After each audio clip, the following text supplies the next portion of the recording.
This video is a remake of a remake video that I made earlier because apparently the camera still rotated when I wasn't expecting it to.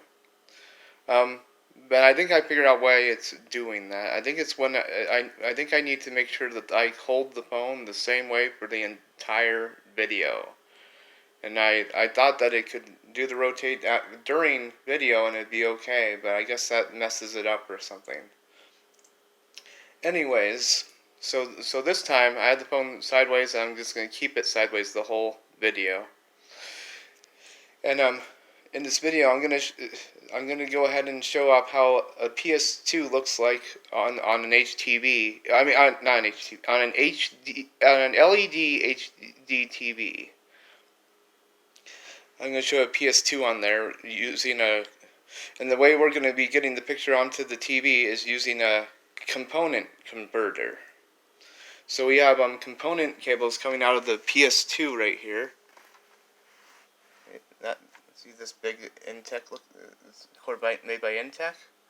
This one's component cables. These component cables go into this system switcher over here. Not really sure how far I can pull this thing out to show you guys. Okay, see those blue, red, and you can kind of see green down there. Those are the cords going into the TV, and then there's some component cables over here. These ones right here, and there's a green one down here. So my finger is. These are going from the PS2. So the PS2 goes from these into this, then it goes out from these component cables. And you notice I have an S-video cable plugged in there too, but it's really not hooked up to anything. So, and then those component cables go over to well, not over there, but they go over to this thing right here. See they're coming out of that switch box down here. Coming out of this switch box. And it's going into this component converter. It converts component to HDMI. And then it goes out of that into this switch box over here. And then it comes out of that and it goes into the M Classic, which I have on the green light. And then it comes out of the M Classic and it goes into this scaler. And then it goes into the TV. So this scaler, it can actually do an RGB SCART, but I don't have the cable for it to be able to do that, so I just use the HDMI input and output on it. Yeah, because it can scale up HDMI input to a higher HDMI input, so, I mean output. It can scale up an HDMI input to a higher HDMI output, so the scaler that's under the TV. So yeah, that's pretty interesting. So I'm going to turn on the Wild Arms 5, which we've been seeing so many videos of. pretty tired of that, but the last video the camera messed up again. So I'm not getting rid of the last video because something weird happened in it, so I thought I'd leave it. So I'm gonna record the video again this way. I already have everything ready. Wild Arms 5 is in the PS2. As you see, it opens and closes like a GameCube. It's pretty cool. So I'm going to show on the TV. I know what you guys are thinking. It's going to look pretty bad. And guess what? You're right. It will. But I want you guys to see what it looks like anyways. Oh, and did you know that TV over there is on? You know you don't believe me, right? Watch, I'm going to turn on the PS2. And watch, suddenly... Picture! Just give it a minute. There it is. See? Picture. And then the disc is going to auto start because I don't remember if this PS2 lets you turn on and off auto start. But yeah, it's going to start up automatically. I think I need to get the remote to turn the volume a bit, so I'm just going to kind of slide back here, get the remote. So I can turn up the volume. Now I'm going to slide back.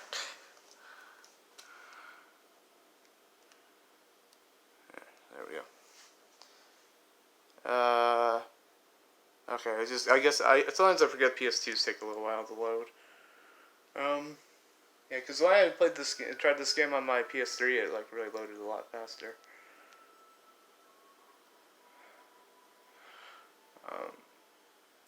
Okay.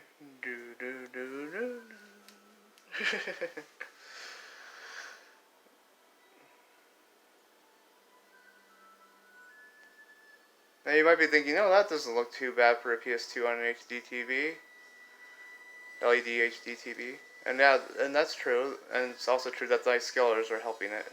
Alright, one of the scalers is helping it.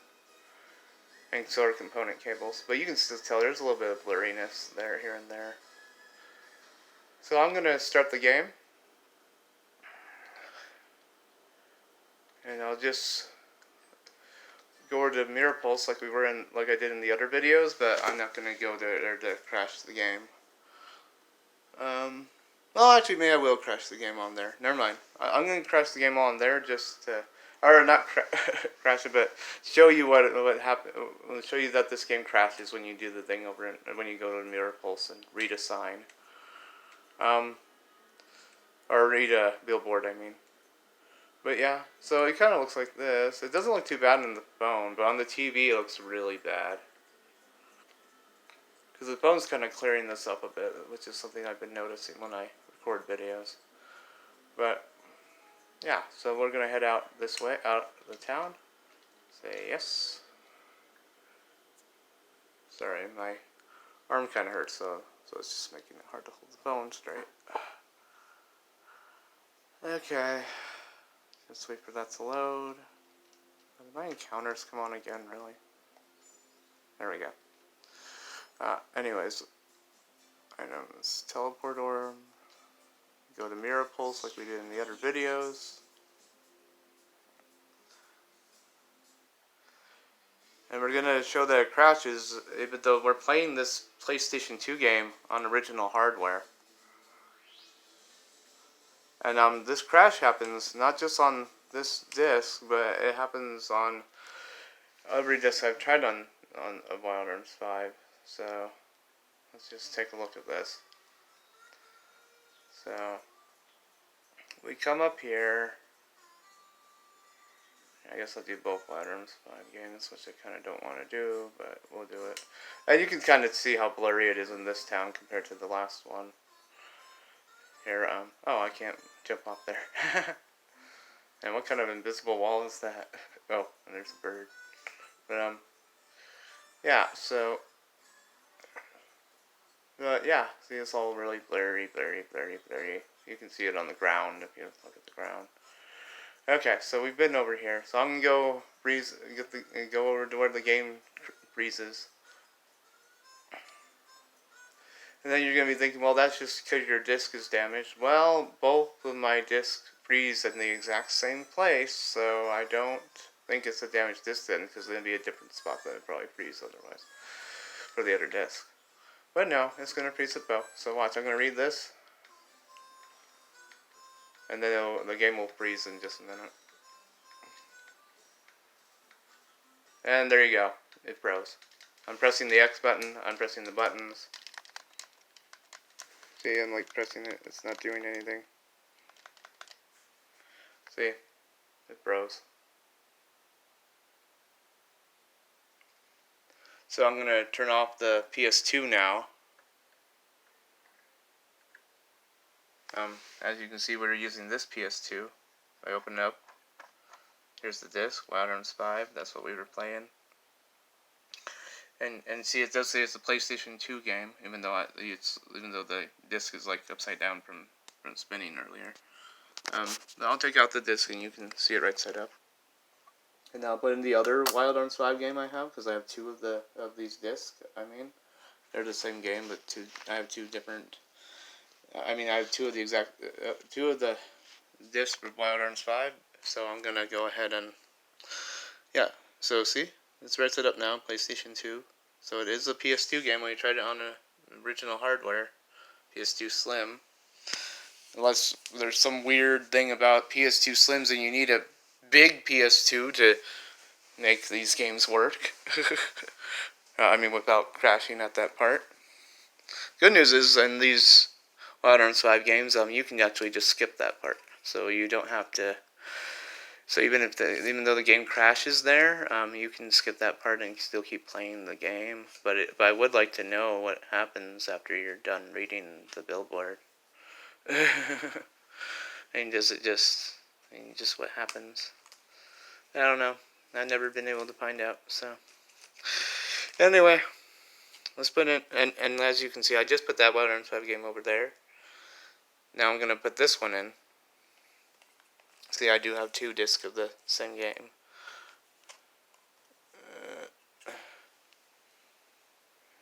Okay. And watch, and then when we get to the same part, it'll freeze at the same part again. And let me just kind of put the phone down so I can get the disc into the PS2. The other time when I was trying to get the disc in the PS2, I didn't get it in there very good, I guess. And then it was really weird. It went all crazy on me.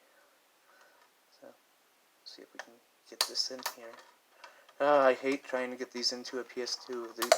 It sucks trying to do it with Slim, I mean. If you can get like the big PS2, do it. Because you're gonna break your disc in the process trying to put it in this.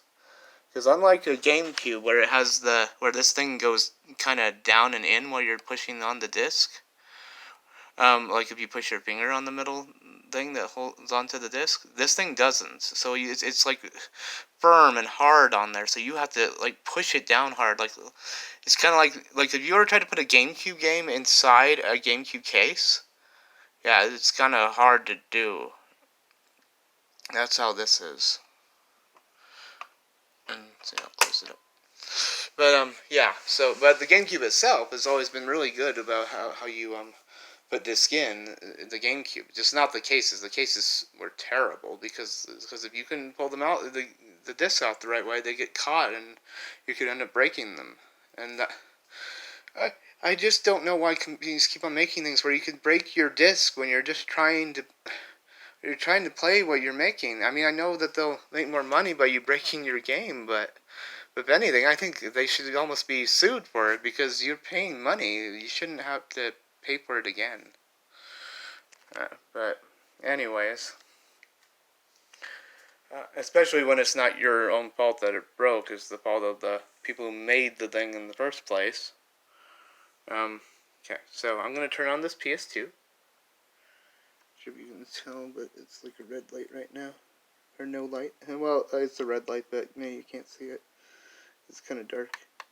See, it turned green. Now we're going to put it up here. And the Wild Arms 5 will start up in a minute. Sorry, I'm probably going to be yawning a bit because I need to get some dinner, but anyway. Yeah, I know that sounds weird because it's usually like, but you're tired, not hungry. I'm like, no, I'm. If I eat something, I won't be so tired. But anyway, so we're gonna let Wild Arms 5 start up again. We've already seen how blurry it is and stuff, so we're just gonna go there to see if it crashes when I read the billboard again, like we did just a minute ago.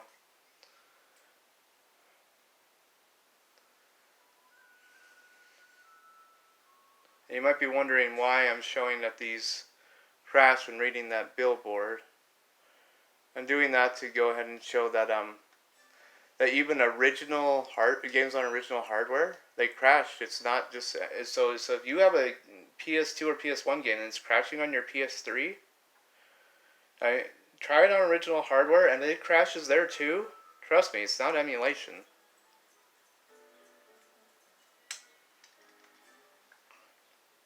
Because as we're seeing, this Wild Arms, the previous Wild Arms, I mean, when I tried the other disc, it froze when I went over to that spot and read the billboard. So we're just going to do the same thing here. Turn off encounters first so we don't run into any battles. Okay. Because this is an RPG, in case you're wondering. JRPG to be more JWRPG, I guess might be the best way to say it, because it has a Western kind of look and stuff to it. But I mean, like cowboys and stuff. But but it's still like a very Japanese role playing kind of game, because you have like even the opening song to this game is in Japanese. So it's pretty interesting. And then like a lot of the themes and tropes that you see in usual JRPG games, which stands for Japanese RPG. Like a lot of tropes in those you'll see in this. So similar kinds of things like that. So you'd notice if you're used to those kind of games. Anyways, here's the billboard again. Same exact billboard we saw earlier. It's gonna read it, or so I guess it's called a newspaper clipping, but I just call it a billboard. Anyways, so I just read it and then watch it'll crash again, just like it did earlier. I mean, like the other disc did. Remember, we're trying 2 different discs. I keep forgetting that we are. Anyway, yeah, so there you go. It crashed again. I'm pressing the button. Nothing's happening. Nothing. So now we know. See, so just because a game is freezing on the PS3 doesn't mean it's because of emulation. It can be because the original version of the game, every version of the game, I guess, freezes. On the original hardware. So if you have a game that's freezing on the PS3, it might freeze on the original hardware too. It might just be that all the discs of that game they just have the problem. Which sounds ridiculous, which I know, but I just tried two discs of the same game of Wild Arms 5, and they both freeze in the exact same place. So, however, I do know that these 2 Wild Arms 5 on an emulation PS3, they actually freeze at in random spots, like not the same places. They'll just freeze at, like, sometimes it'll take an hour, sometimes it'll take 2 hours, sometimes it'll take like 30 minutes, sometimes it'll take just like a few minutes. It's just random all the time. That's usually what an emulation freeze is like. I would show that off, but it's like you never know when that emulation kind of freeze will happen, so it like takes like, it can be like a really long video. But yeah. Anyways, so the point is, yeah, that kind of freeze doesn't happen on the PS2, by the way, but it does happen on the PS3 emulation ones. What I was reading online, it was saying that Wild Arms 5 game wouldn't work even on an original PS3. The ones that have the SoC that are fully backward compatible, the CECHA01. I mean, not AE. I mean CECHA01. Sorry, I'm kind of tired, but but yeah, it said that those kind of PS3s would freeze on Wild Arms 5 on the when you try and when you try to play those on the fully backward compatible PS3. But Digital Foundry made a video, and I think that they said that they were using the kind of PS3, the original kind, the fat one, and I was probably an AECHA01, I would guess, because they were playing Wild Arms 5, and I didn't see it crash a single time, and they were playing it for a pretty good chunk of time. I think it was like over an hour. So yeah. So I don't know why people were saying that freezes on all PS3s. And then there were other things saying that certain PS3s, like the emulation ones, they were saying that they can't play PS2 games anymore once you update them. But in my previous videos, I showed that you can, because I played Mega Man X6 on there just fine. Which was, well, I guess technically it's a PS2 disc, but a PS1 game. So, because the disc has like a collection of PS1 and other Mega Man games. So, yeah, so I was playing Mega Man X6 on there, and no crash. I haven't ever had a crash from it, I don't think, so, that I can remember, so. Yeah, so I don't know why. And they said if you update it, that would make it so it would stop working. But I've updated my PS3 to the most current firmware, so I don't know why people are saying that. That must just be some kind of lie that they've made up. They probably just said it because they probably tried a few PS2 games, would be my guess, and they crashed. And some PS2 games will crash on that because it's emulation, but not all. And then they still plays PS2 games. So I mean the disc, not just like ones you buy digitally from the PSN store. Those ones work on all PS3s. But yeah, so it's kind of interesting. I don't know why people make up those kind of things. Anyways, so let's go ahead and so the next thing I'm gonna do is we saw how blurry that looked. So I'm gonna change.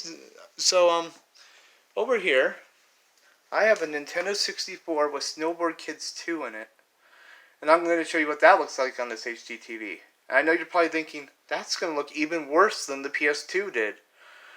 No, actually, this actually looks pretty good on the HDTV. It won't look as good as a CRT, so don't. So yes, I already know that because I have played this on a CRT a long time ago.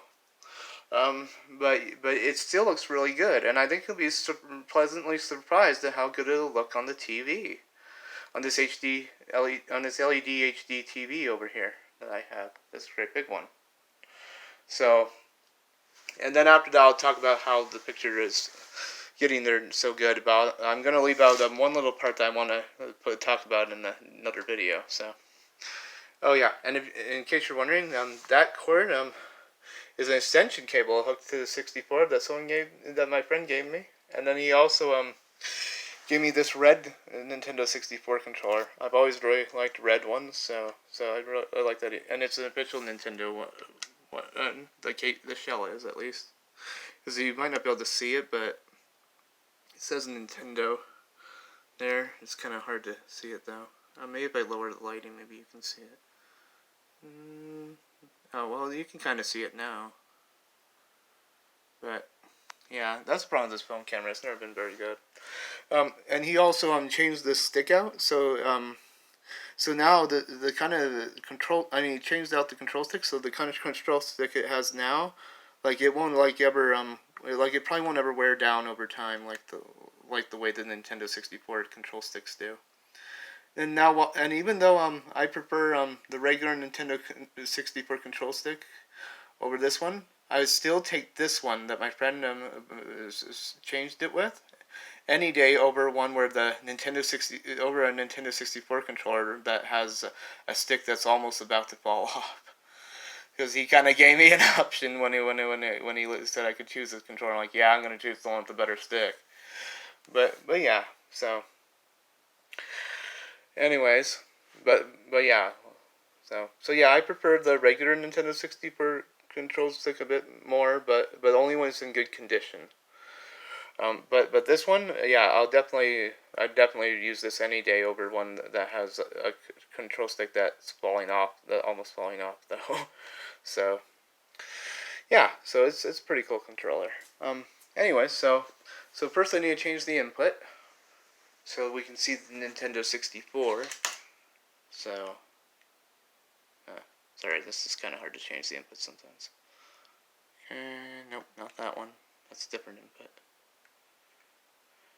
The way I know which input it is yeah, you get a great big blue screen. So, and I'm not showing the input and output settings and stuff because even though this will say like 1080p and stuff, that's one scaler saying that. But then if you saw at the top right, it says 480p. So, yeah. I know what you're gonna say. Well, the 64 doesn't do 480p. It's like, yeah, it doesn't. You're right. But I need it to be that high for my console switcher over there to read it. And then also I have to, and yeah, so certain scalers are like, they're not going to be telling you what's accurate right now because I have two scalers being used with this. So let's go ahead and turn on the Snowboard Kids 2.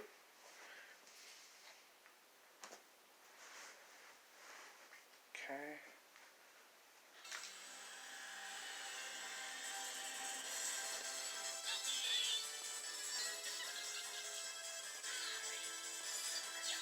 That's right. This is Snowboard Kids 2 on an HD TV.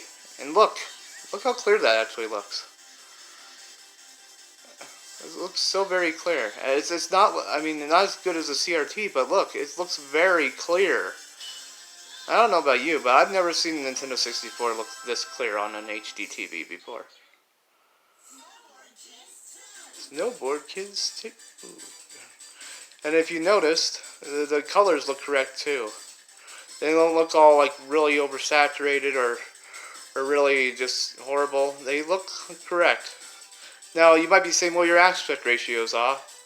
And yes, my aspect ratio is off, which is separate from the colors and how clear this game looks. But yeah, I'd like to have it wider, or like to have it wide like this, because it just look. I just that's what I'm used to. I enjoy that more, so that's why it's like that. But yeah, but it still looks really good. I mean, look at this. I mean, here's some gameplay, and yeah, it still looks great. So we'll just kind of let this demo get over, and then this little demo that the game has on it. So, but yeah, after this little part finishes and goes back to the title screen, we'll turn this off. Yeah, Snowboard Kids 2. Oh, and see it says Rumble Pack over there, but I've tried Rumble Packs with this game before, and I could never get them to work, so I don't know why they don't seem to, even though it says that they do. Anyways, yeah, so let me turn off this Nintendo 64 now, and let's talk about how we were getting that picture to look so good. Okay, so first, that Nintendo 64, I am using S-Video instead of composite. Though the cords that I have coming out have both composite and S-Video. If you notice at the start of the video, at least I think I got it on the camera when the 64 was turning on, it said SV at the top right. That stands for S-Video. So yeah. So I have S-Video coming out of the 64 and going into here. This and you notice there's composite cables in here too, just in case you ever want to use composite as well. So I had the 64 hooked in with both sets of cables, but there's a little button on the other side of this, which I can't really show on the camera. It's too hard to get the phone over there. But yeah, there's a button on the other side that lets you switch between S-Video and composite. So I pushed the button and set it to S-Video. Then after that, it comes out of that scaler box as HDMI and over to this switcher box over here, which switches which input you have. I mean, it lets you use different or multiple HDMI inputs and stuff. And then it comes out of there, and it goes into the M Classic, which I have on the green light. And then after that, it comes out of the M Classic, and it goes into the scaler underneath the TV, and then it goes into the TV. The scaler underneath the TV it goes into as HDMI, and then it comes out of that scaler as HDMI. For the M Classic, it's going into it as HDMI. But when it goes, and then into the switcher box as HDMI, it's just this part right here that's S-Video at the very start of where the 64, like it comes out of there and goes into that switcher box. Or not switcher box, I mean a scaler. And you might be wondering, like, well, that was pretty good. It's just too, it's not as good as the CRT or anything. Well, thing is, this picture could be a lot better. Because for one, this is an LED HD TV. If this was an OLED TV that was the same size and brand, it'd look a lot better. If it was an LG TV of the same size but as an OLED, yeah, it'd look a lot better. But even so, I would still need a few other things to make it still look good enough to be as good as a CRT. I would also need better S-Video cable than I have for the 64, because I just have like a really cheap third-party one. Like if I had a monster cable, which costs like almost like $100, yeah, or a little bit over $100, then that would make it look a lot better. And if I had a FrameMeister is this really incredible upscaler. Like you already saw how good these scalers are doing, and these aren't all that expensive. But FrameMeister, now that is an incredible scaler, with very expensive. It costs almost $1,000, or sometimes over $1,000. It has S-video input on it, and some other inputs as well. It has like composite, and I think it might have SCART as well, if I remember right. But it's been a while since I've looked at the Premeister, so if the inputs are different than what I'm saying, I'm sorry. It's been a while. Um, but yeah, it's an incredible upscaler, like the best one there is. So if you use that with your NEM Classic Monster cable OLED TV that's 75-inch, then you're gonna have an amazing Nintendo 64. But or better yet, if you can get an HDMI modified Nintendo 64, then it'll look even better than the S-video one. So with all that stuff. So yeah. But if I were to buy an OLED TV at this size, as the same brand and stuff, it would cost me $6,000. That's right, $6,000. I can't afford that. And I'm not willing to spend that much, even if it's going to be incredible. Now, if I was rich, I would, yeah, but I'm not. I don't make that much money, so this is pretty good. I mean, I paid almost $3,000 for this TV, which is, you might be wondering, wow, that's a crazy expensive TV. But yeah, yeah, it definitely is, because it has full array local dimming, which makes it which is Sony's term for quantum dot, from what I understand. So it's like the QLED, but it's just Sony likes to call it something else.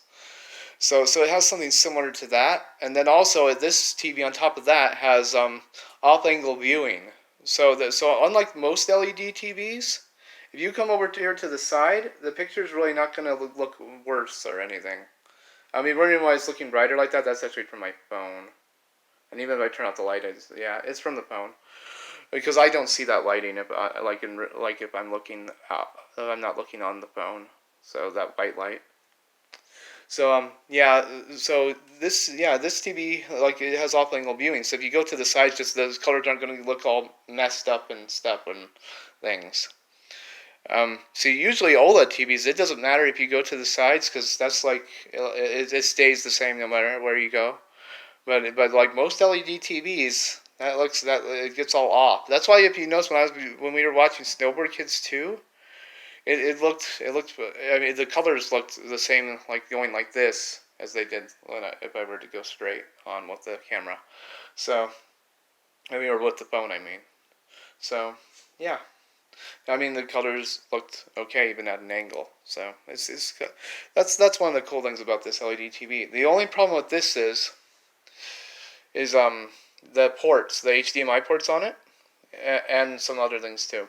The HDMI ports, like, there's only one 2.0 port, and it's used for ARC, so you're not really getting any of the other benefits that the HDMI 2.0 can give you, unless they decide to update this TV sometime. Like, you won't get VRR, you won't get some of the other things, which the PS5 is going to be getting VRR later, so it's really too bad that this Sony TV isn't going to have it when it has at least one 2.0 port. So it'd be really